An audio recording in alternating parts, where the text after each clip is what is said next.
നമസ്കാരം. സിസ്റ്റീൻ ചാപ്പലിലേക്ക് എത്തിയ കർദിനാൾമാർ മാർപ്പാപ്പയെ തിരഞ്ഞെടുക്കുന്നതിനുള്ള കോൺക്ലേവിലേക്ക് കടന്നു.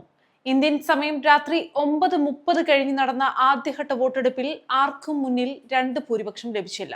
അതോടെ തിരഞ്ഞെടുപ്പ് പൂർത്തിയായില്ലെന്നതിന്റെ സൂചനയായി ചാപ്പലിലെ ചിമ്മിനിയിൽ നിന്നും കറുത്ത പുക ഉയർന്നു. ഫലം കാത്ത് സെന്റ് പീറ്റേഴ്സ് ചത്തുരത്തിൽ ജനം രാത്രി വൈകിയും കാത്തുനിന്നു. 5 ഭൂഖണ്ഡങ്ങളിലും 71 രാജ്യങ്ങളിൽ നിന്നുമുള്ള 133 കർദിനാൾമാർ പോളിംഗ് ചാപ്പലിലെ പ്രാർത്ഥനയ്ക്ക് ശേഷം ഇന്ത്യൻ സമയം രാത്രി 8:15 സിസ്റ്റീൻ ചാപ്പലിലെത്തിയത്. കർദിനാൾ പിയാത്രേ പരോളിൻ പ്രാർത്ഥനകൾക്കും നടപടികൾക്കും നേതൃത്വം നൽകി. കർദിനാൾമാർ ജോർജ് കൂവക്കാടാണ് അവസാനം പ്രതിജ്ഞയെടുത്തത്. 9:16 സിസ്റ്റീൻ ചാപ്പലിന്റെ വാതിൽ കോൺക്ലേവിനായി അടഞ്ഞു.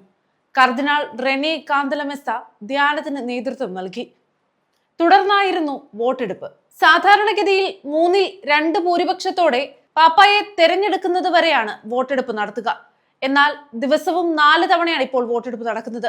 മാർപ്പാപ്പയെ തെരഞ്ഞെടുക്കുന്നതിനുള്ള കോൺക്ലേവിലെ ആദ്യ വോട്ടെടുപ്പിന്റെ ഫലം 10:30-നും, രണ്ടാമത്തേത് 12-ന് ശേഷവും, മൂന്നാമത്തേത് വൈകിട്ട് 5:30-നും, നാലാമത്തേത് രാത്രി 7-നും വ്യക്തമാക്കുമെന്ന് വത്തിക്കാൻ വക്താവ് മത്തേയോ ബ്രൂണി പറഞ്ഞു.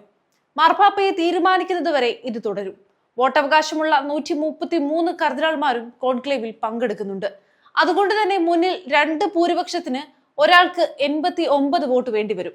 വോട്ടവകാശമുള്ളവരും ഇല്ലാത്തവരുമായ കർദിനാൾമാർ ഇന്നലെ രാവിലെ ഇന്ത്യൻ സമയം 10 മണിക്ക് സെന്റ് പീറ്റേഴ്സ് ബസലിക്കയിൽ ബലിയർപ്പിച്ചു.